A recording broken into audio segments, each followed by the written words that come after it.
Hello and welcome back to the channel. The story that follows is approximately true, the names have been changed, and the facts have now been slightly adjusted to make the story more family friendly. You ever been to a wedding where the groom and groomsmen looked like they just crawled out of a demolition derby? No? Then you weren't at Mitch's wedding in Southern Illinois back in the 90s. Buckle up, because I'm about to tell you how one bachelor party went completely off the rails. It all started on a warm Saturday night.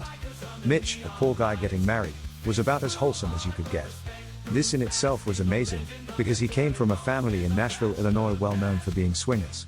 I mean, word on the street was that family picnics looked like naked twister games.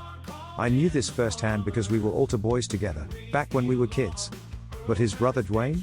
Dwayne was the kind of guy who thought a light beer was just something you drank before switching to whiskey. He was in charge of the night's festivities, which meant, of course, that trouble was inevitable. The plan was simple: hit up some bars around Woodlawn and Mount Vernon, get Mitch so drunk he couldn't spell his own name, then go to Fantasyland, Larry Flint's, and Pops before calling it a night. We were off to a great start, shouting, laughing, and maybe singing a little too loudly as we rolled into this dive called the Rusty Nail.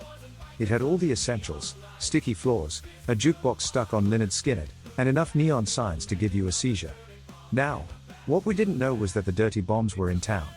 The Dirty Bombs were a biker gang with a reputation.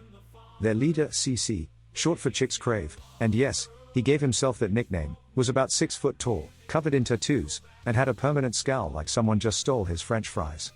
That's when Kenny, bless his heart, stumbled into the scene.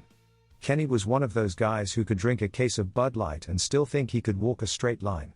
He wobbled into the bathroom and managed to pull off the trifecta of bad decisions. First, he leaned too far into the urinal.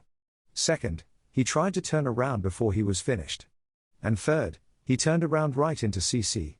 Now, CC looked down at the wet spot on his jeans, raised one massive eyebrow, and said, real calm like, "Sorry, man, I know you're on a bachelor party, but you pissed on me, so I do have to punch you once." And punch him he did. Kenny hit the ground like a sack of potatoes, and before anyone could react, the whole bar exploded into chaos. It was the bachelor party versus the Dirty Bombs. Fists were flying, bottles were smashing, and Dwayne, because of course it was Dwayne, tried to fight a guy twice his size using nothing but a pool noodle. Needless to say, we lost. Badly. By the time the dust settled, half the guys were on the floor groaning, and the other half were too embarrassed to look anyone in the eye. CC and his crew strutted out like they'd just won a championship game. But this is Southern Illinois.